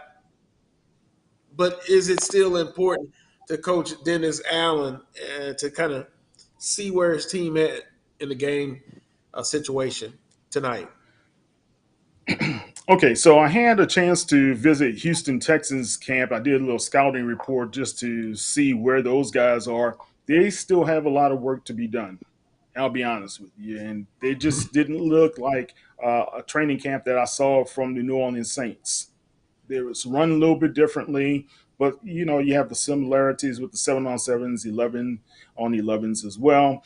I think Davis Mills struggled a lot. Okay. Now, let's on the flip side. Jameis Winston will not be playing in this contest because of his sprained foot. So therefore, Andy Dalton will be taking the most of the reps. I probably would have him probably the first half, and then Ian Book can possibly do the second half of the game. And I think they may bring in that the quarterback that they just signed as well to come in to just kind of wrap up the game, whatever. So now going into the system, remember Sean Payton had a certain system. He wants to see how the first squad executes. That's his evaluation. If the execution is spot on, is it gelling not only with the veterans but as well as some of the rookies that they may have, then yes, let's go to the second squad. Then if that's executing well, then let's go to the third and wrap up the entire game. That has always been their system. That's how they do things. You're not going to see any flashy. Well, you may see something flashy because Pete Carmichael now is calling the games, and Sean Payton is not. So, and Pete Carmichael always likes to take a little bit more chances. He is more liberal than Sean Payton was, if you can ever imagine that, right? So I think right now with the New Orleans Saints and going into this contest, you're not going to see I would be surprised if Alvin Kamara even touched the ball a couple of times or even played at all. We haven't gotten a report of who's going to be excluded out of the game. I'll be surprised if Michael Thomas actually plays as well, even though he looks very, very good in camp right now. I mean, I think Michael Thomas, if you set him right now and say the regular season is today, he's a go. So the Saints don't have a lot to prove offensively. I think right now, if you look at the running back situation, they would like to see what they have there. They'll like to see what they have with their tight ends and some of those younger wide receivers who are trying to get into that fifth and sixth spot. That's what's really going to be the telltale sign. Or could one of those wide receivers just be a good special teams guy? You don't want to put him out there, lose him, and then put him, expose him to the practice squad, keep him on your roster. And they have done that before. So right now, I think the Saints are in a good position to just evaluate the talent, evaluate the execution, and evaluate the production there from there. So if they feel good about it, then let's roll into next week when Winston comes back. That second game is the more critical game anyway, because the third game, they're probably not going to play him or the rest of those major guys anyway. So therefore, next week is more critical than what we will see this week as well as in week 3 of preseason. So maybe I said one series, maybe 2 series from the starters, first quarter, and then that's it. Well, you may give Andy Dalton a little bit more. You may give him a little bit more opportunity to work with some of those guys, right? Because he works with the first and second squad anyway. And that gives him some opportunities to get some reps, some necessary reps in case that's why he's been brought in as an insurance policy, just in case something happens to Winston, right? So therefore, that can help Andy Dalton, that can help the team, and it really can help the production of the Saints. Well, it'll keep my blood pressure down. Here's why. Because Dalton, sue me, but I feel much better with the backup situation this year than last year for sure. Wow. Taysom Hill, not an NFL quarterback over the long haul. I'm sorry. Dalton, took some criticism, but I feel much better where the Saints are now as a backup if something happens to Winston. Of course, you want him to be the starter, be successful, and be injury-free. By the way, how has he been looking in camp minus the injury? Well, on 11 and 11 drills before he had the injuries, he did not throw an interception. Out of, let's say, I remember the stats from Nick Underhill, around 60 plays in the 11 and 11 drills in 10 days of camp, no interceptions, pretty good. Yeah. Woo. Preseason. Preseason. It is what it is. And I just, Yeah.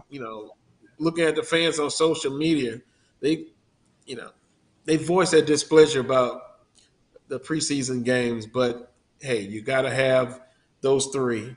And I agree with your Well, point. Next week 2 in preseason, that's the critical one because they the third week after that, that's it. So they got to make some important decisions.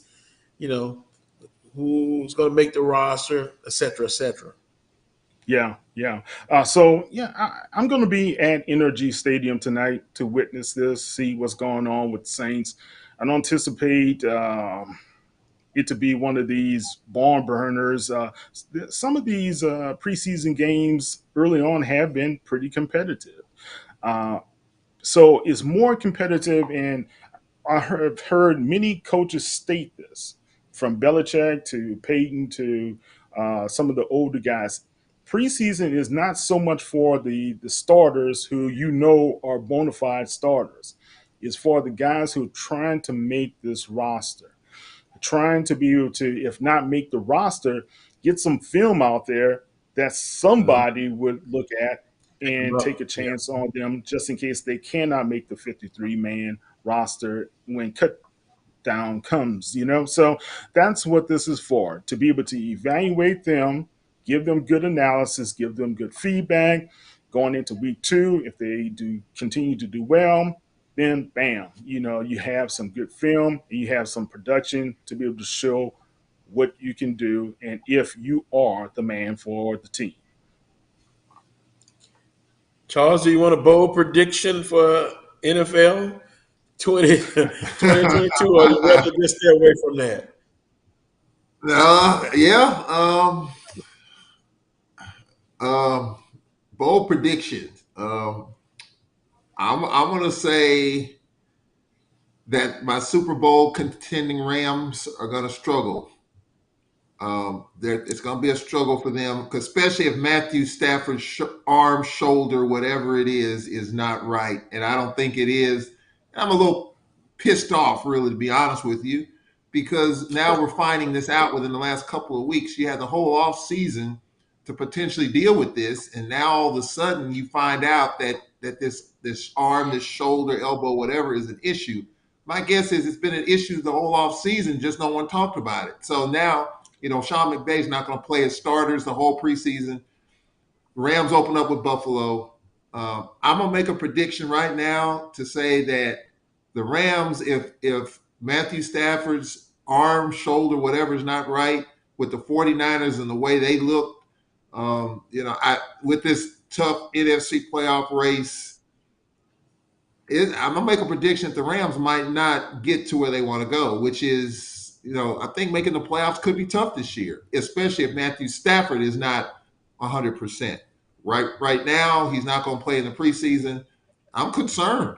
I'm concerned. So my bold prediction right now, if Matthew Stafford's elbow, arm, shoulder is not right, not only are the Rams not going to win the division, but with this tough NFC race in the playoffs, the Rams might not make the playoffs. I'm going to make a bold prediction in the negative sense because I am concerned about that. The Rams got to do a better job running the football. There's no OBJ. That secondary still's got some work to do. I'm just concerned. The Rams got by last year. They were very fortunate. In the NFL, you just can't expect that type of fortune 2 years in a row. And they lost Whitworth, right? Due to retirement. And they made some changes on their linebacking core as well. The running backing situation, that is still in flux a little bit, right? So the Rams are a work in progress. I saw this last season in Jacksonville when the Saints just thrashed Aaron Rodgers and Green Bay, 38-3, right? Those guys did not play the whole preseason. Remember that? Rogers didn't play, Adams, none of those guys, and they looked like they were out of sync. And, it took them some time to kind of rev it up and get back into the flow of things. So preseason can help, preseason can hurt when injuries do occur. But I think right now you're looking at the volatility of this game where it can blow up in your face at a moment's notice if somebody does tweak a knee or elbow or shoulder, something that's important, like Matthew Stafford. So I hope they're able to get it together because it's a good system, a good team. I'm not sure they're going to be able to repeat as well. Well, I think it's a little bit Hey different, guys, Kyle. Because Carlos, I apologize, man. I got to get some things ready for the contest tonight. So, look, I understand. Any last questions? I'm just anything else you want to know because I'm just geeked to be able to see some football in person. Go handle your business. We appreciate you as always, and we'll talk again real soon. Probably right before the season opener. Be safe and be careful. Appreciate you. Yeah, thank you. Sorry I was late, but thank you very much, guys. Let's have a good one. Who dat, baby? All right. Thanks.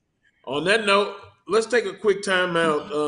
We're going to end the show about 1:15 since 1:18, something like that, since we came on late. So we'll take a quick time out. I'm scheduled to join. Yep, BJ Jones. He's coming up next. You're watching the Carlos Brown Show right here on the Black College Sports Network. Q Time is our classic Atlanta soul food restaurant located in the historic West End. Q Time Soul Food is a family business started by Fred and Christine Crenshaw. Come on in, relax, and sink your chops into our tantalizing, mouth-watering, distinctive soul food with a twist, the Q Time way.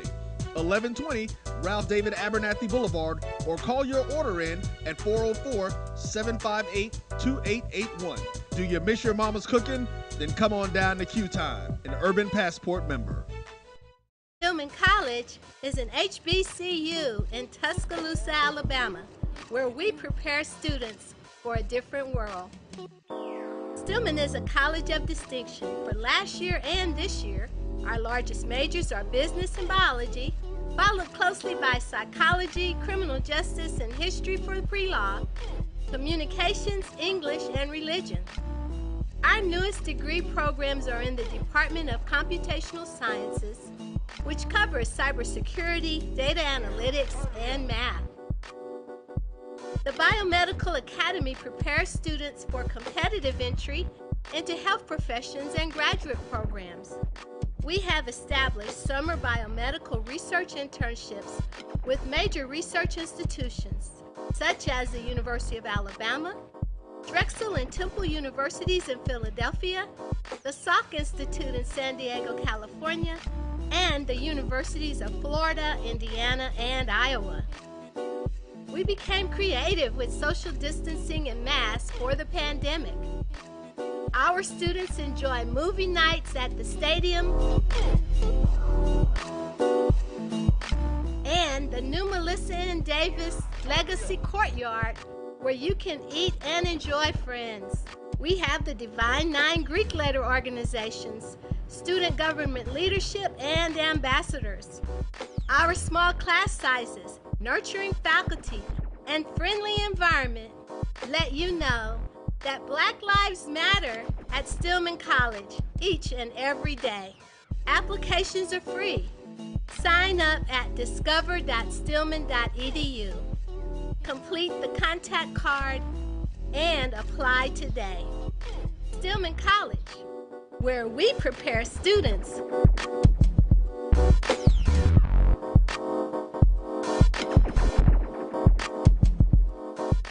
for a different world.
The sights, the sounds. I like both of college football. It's upon us now. And upon us now is Brandon BJ Jones of Inside HBCU Football. BJ, good afternoon, sir. Man, good afternoon, Carlos. Charles, how you guys doing? Doing well. I'm doing fine. I'm excited. What, couple of weeks? SWAC Mm-hmm. MEAC Challenge coming up. 2 weeks away. Fall camp is going toward the end for the teams in the conference. But with that being said, BJ, will the SWAC have some success against the MEAC in week 0? Yeah, man, it's kind of hard to say, man. Alabama State, man, we know what they've done from a talent standpoint. You get the Davis kid, North Shore quarterback. He has state championship pedigree in the state of Texas. They were very active in the transfer portal. Alabama State was. But, hey, Howard has amassed a lot of talent up there in Washington, D.C. Larry Scott has done an outstanding job at Howard. Look at where that program was with Ron Prince, and it seemed like Howard went from a high back to a low. But what Larry Scott's done with that program, recruiting at the high school level, bringing in the amount of 3-stars that he has, Edgerrin James' son, looks like he's going to be the starting running back. And here's the thing about Howard. That football team was very young a year ago, and they were pretty much competitive in every game in conference play. I think that they're going to make some noise, and this is going to be a big test for Eddie Robinson, his first game at Alabama State, with that talent going against that Howard football team that's very young but also very talented. Interesting, Charles. BJ, I'm not going to say he didn't sound confident, but it's going to be an exciting ball game. Southwest Athletic Conference needs to have some success between the SWAC MEAC Challenge and the Celebration Bowl. And even Dr. McClellan mentioned it about needing to have some success against, quote unquote, the bigger, the badder conference in the Southwestern Athletic Conference. Needs to have some success. Yeah, and I think there are going to be some opportunities. Week 1, me and Charles, man, we talked about this. Alcorn is going to host Stephen F. Austin, who's coming into the season ranked in the top 10. And Alcorn's going to host that game on the reservation. That's a huge opportunity for the Braves. And, man, just imagine if Alcorn can pull that one off, what that would do for the conference. And if Alabama A&M a few weeks later is able to get one against Austin Peay, there's going to be some opportunities this year for the SWAC to make some noise. Guys, how important is it? Charles, how important? No, that's fine. How important is it for the SWAC to have success in the non-conference games? You can answer, Charles. It's huge. It's huge in my opinion because, for me personally, I'm just tired of hearing and reading on social media, all we can do is win in the SWAC and we play down and I want to see, and I know it's tough when we play up, even though it's some quality games when you play up, like Alcorn, Tulane, South Alabama. I can go on with those type of low-level FBS schools, but I'm just tired of hearing the conversation about that. And the only way to quiet the conversation is if you do what? You got to win those games. Stephen F. is no joke. They've got 30 seniors. I was looking it up the other day, just kind of digging into that program a little bit. They got 30 seniors. They got a quarterback who threw for almost 4,000 yards. They have one of the top wide receivers in the FCS. It's going to be a challenge offensively, to stop that offense. And defensively, they're really good as well. With 30 seniors, you don't get that much. You don't get it that often. So that's going to be a really tough challenge. But to get Stephen F. to come to Alcorn, that's tough. 2 years in a row, Northwestern State comes to Alcorn. This year, Stephen F. And so I think it's huge for us, for me, because I'm just quite frankly tired of hearing the conversation. We can't beat these teams in the FCS. They have 63 scholarships. So do we. let's go out there and prove that we can compete. So I'm just tired of hearing of the conversation, and the only way to quiet it is if you win some of these games, and we have an opportunity to do just that. Yeah, and Prairie View has a couple of opportunities, and I will say it's about Prairie View. They've played out of conference FCS opponents in the last few years, but yeah, have some success and get things done that way, especially for those who programs that would like to get in the FCS playoffs. Those wins would help for those institutions that really want to get into the FCS playoffs.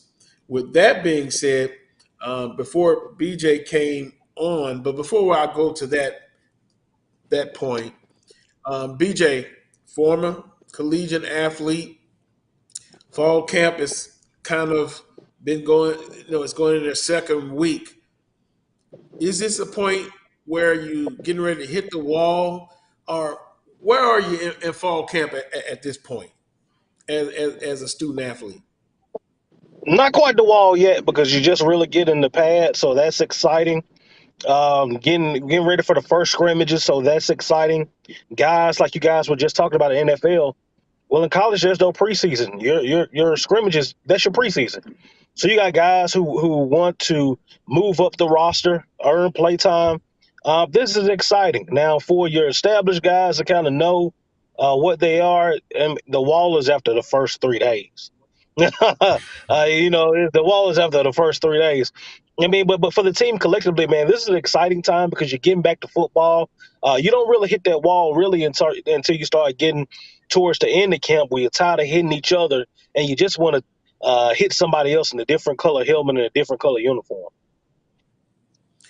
And that's interesting. Great point there, because now the setup it's different than when you were a collegiate athlete, because you don't have no 2-a-days, but then probably in your time you had multiple double practice a day, and I remember some of the old school guys talking about 3-a-days,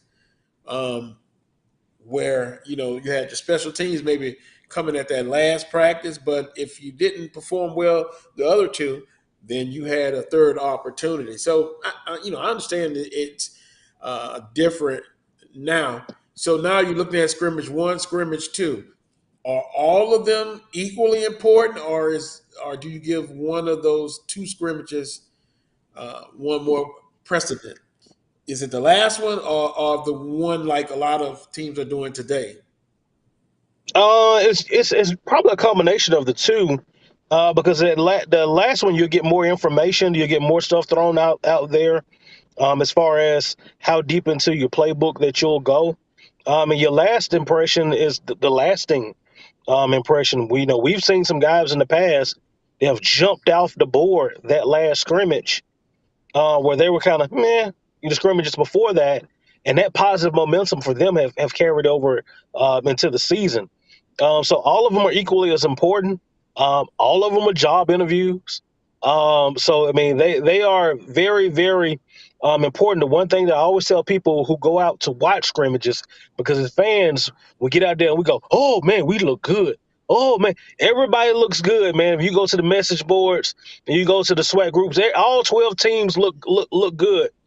Be careful because you don't know what you're looking at. All right. A lot of those plays are scripted. I've been practicing against the same offense the whole summer. I know when you go in that formation and this guy goes in motion, I know what play is coming, so I can cheat a little bit. You know that I'm not blitzing. We're not doing this. We're going to be playing cover 2, and it's just so much in it. You can look at individual talent, but as far as trying to figure out what your team looks like, you're not going to know that until the first week of September. And sometimes it takes a few weeks after that to even know. So in other words, when we get somebody to play against in a different uniform, then that's when the true assessment. So we were talking in hour number 1. Charles mentioned continuity and the chemistry. So many teams bring in new players. I just said I thought maybe by the end of September, after about 4 playing games, you'll have an opportunity to maybe to make a true assessment.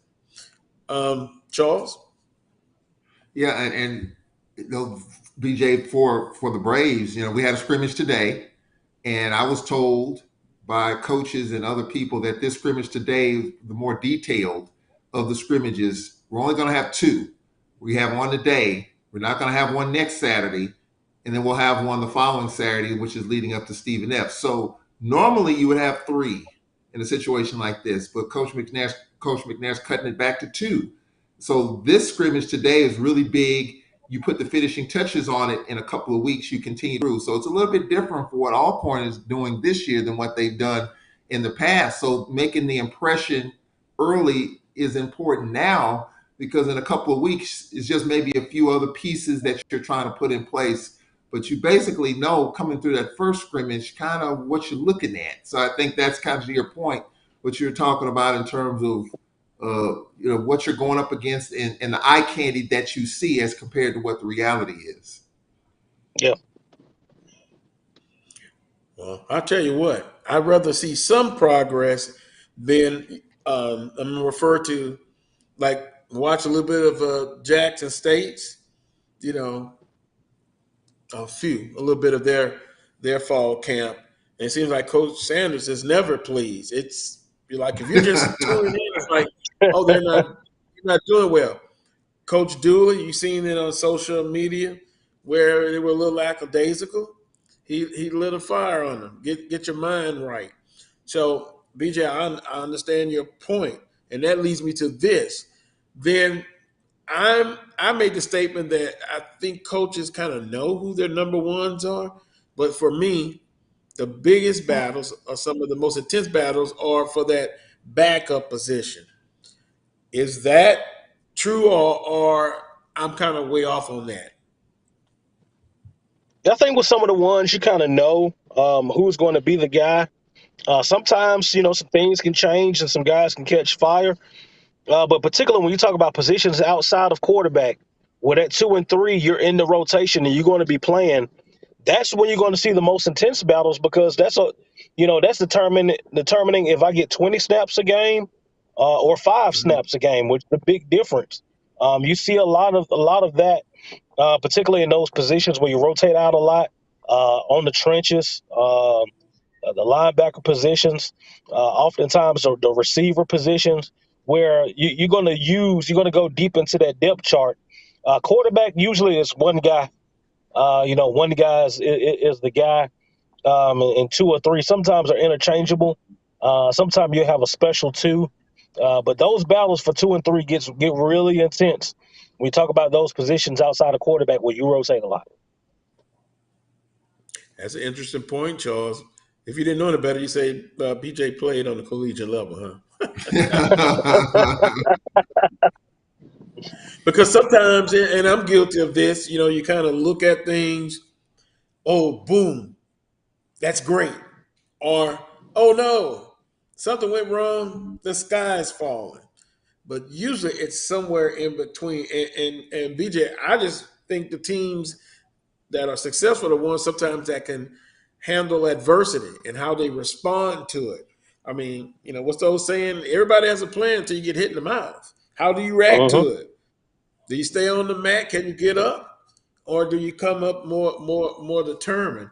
And as far as some of the teams that you've seen so far in fall camp, do you think that's the mindset that the coaches are delivering to them, or it's more about just getting ready, being fundamentally sound, and the way you practice should be the way you perform at game day?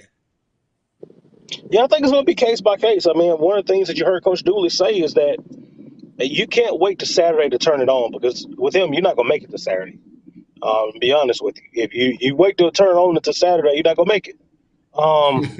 The big thing that Coach Richardson would always say, man, you practice the way that you play. You practice the way that you play, and that's one of the things that I've always heard that drove him up the wall about guys like Terrence Levy. They didn't practice well, but when those lights turned on, man, Terrence Levy was a different dude. And that's one of those things that frustrated him. But I think that coaches want to make sure that you are giving me what you got in practice, because that's the only way I can evaluate you. If your highest gear is 9, but you're only giving me 6, you can't come to me on Saturday winning conference play and telling me, Coach, I can turn it up. I could give you that 9 when you never given it to me. So that's very important when you're talking about these practices, and as we progress deeper and deeper into fall camp. BJ, the early games, we talked about non-conference, but then when you get into conference play, they're really important because you want to get off to a good start. With that being the case, what teams you see basically that will be teams that will get off to a good start in your opinion? I just think from a scheduling standpoint, I think Southern's going to get off to a good start with Florida Memorial. I think Alabama State potentially could start 2-0 with Howard and Miles College back to back. I think Alabama A&M may start slow, but you have to look at it from this standpoint. Alabama A&M has the UAB first, and then Troy second. That's a rough, that's a rough blow right there. Grambling also has 2 FBS opponents to start off, so I think that you're going to have some teams that are going to start off slow. But if you look at this conference, oftentimes the division champions are the ones who started slow. Look at Alcorn 2019, Southern 2018 and 2019. It's a marathon. It ain't a sprint. And this thing ain't won in September. It is a long season, long way to go. And that's what you have to remind our fans of, because a lot of people like to throw in the hat. And we're in the first or second week in October, but it's a long season. Oh, and boy, text messenger, give me a text message, somebody didn't show up for some reason. Uh-oh, what's going on? What's going on? Just relax. Relax. With that being said, BJ, we've been kind of throwing out some bold predictions. So if you can, throw out a bold one. Now, a bold one has to be just that, bold. I want a 50-piece on Grambling State in the Bayou Classic. Some people say I'm nuts, but that's my bold prediction. Stick with it. What is yours? Let me see. Or do you need a week? No. I'll tell you this. There's been a meme going around that's saying that, hey, Coach Dooley has never beaten Alcorn and he's never beaten Jackson State. My bold prediction is that's going to change this year. Whoa! He's going to get one or both. Whoa. Yes, indeed. Say that again, Charles. Don't fall. Your bold prediction again. I'm a little deaf in my middle year ages. What you said? Alcorn and Coach Dooley and Jackson State. Yep, say he's never beaten either one as a head coach. That's going to change this year. I like that.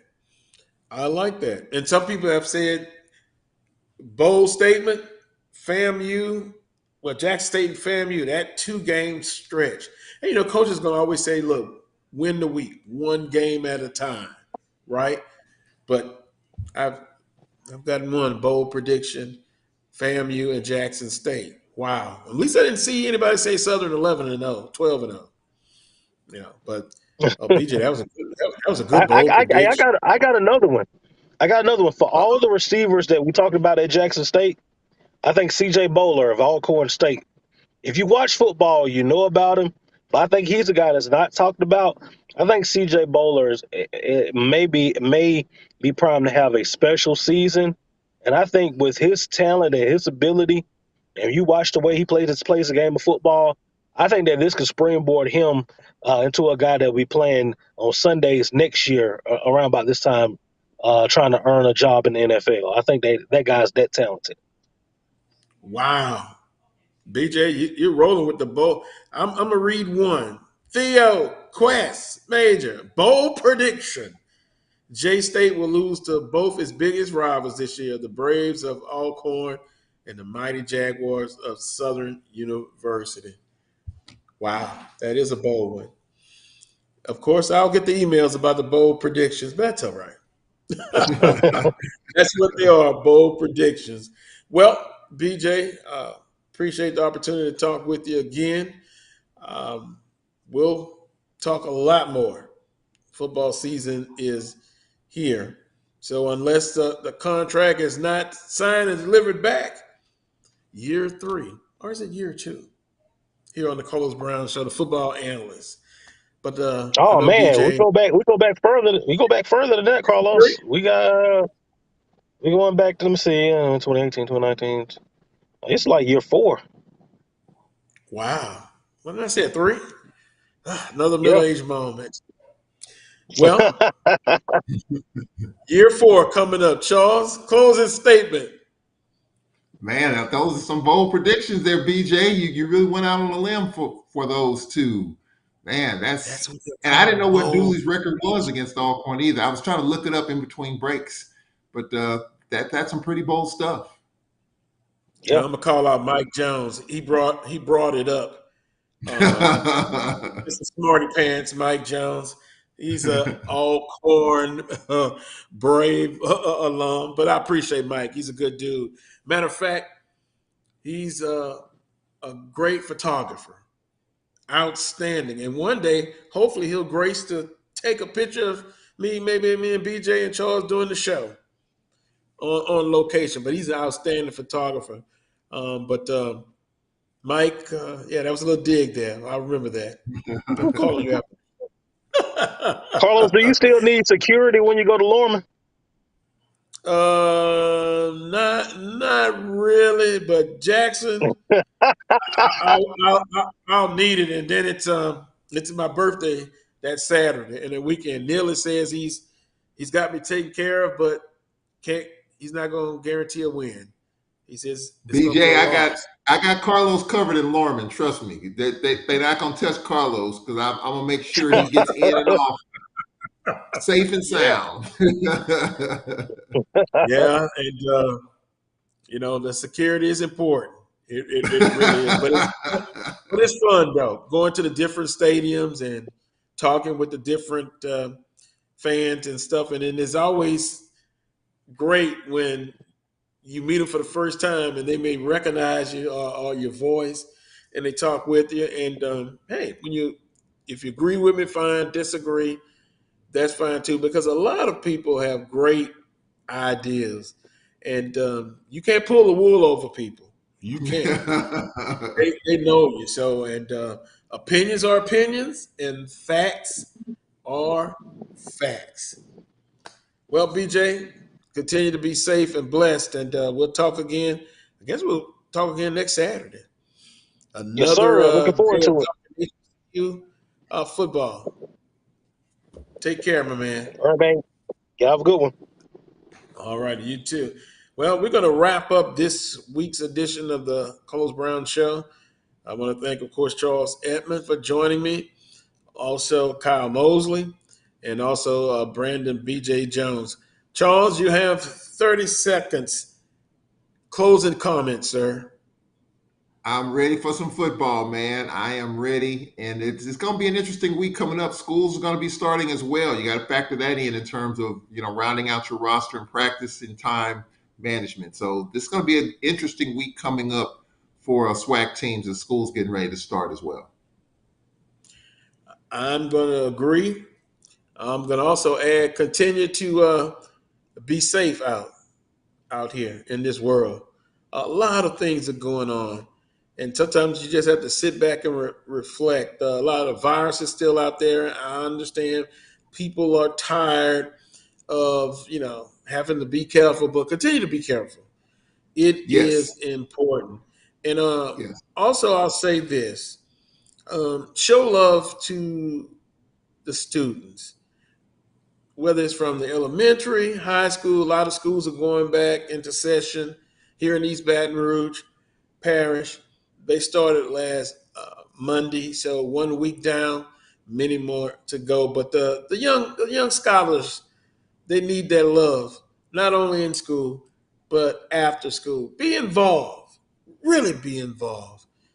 And so we leave this place a little bit better than we found it. That's Carlos, I the will say typical. this. You had a great point there. You're talking about what's going on. COVID is still present, ladies and gentlemen. COVID is still out there, and we've had some issues with some COVID issues this week that we're trying to work through, and it's a little bit different. I guess it's something we haven't talked about. It's a 5-day downtime if you tested positive, as compared to what we've dealt with the last couple of years. It's 5 days, and that makes a difference. So be safe out there. COVID is not going anywhere. Just got to learn to live with it and deal with it and be as safe as you can. That's a great point for everybody involved. Yeah, I would agree. Be safe, everybody. Continue to be blessed and be safe. Until next Saturday at 11 a.m. for another edition of the Carlos Brown Show, exclusively right here on the Black College Sports Network. To all of the guests and Melody who produced today's show, we appreciate you. Have a good one. Peace and God bless.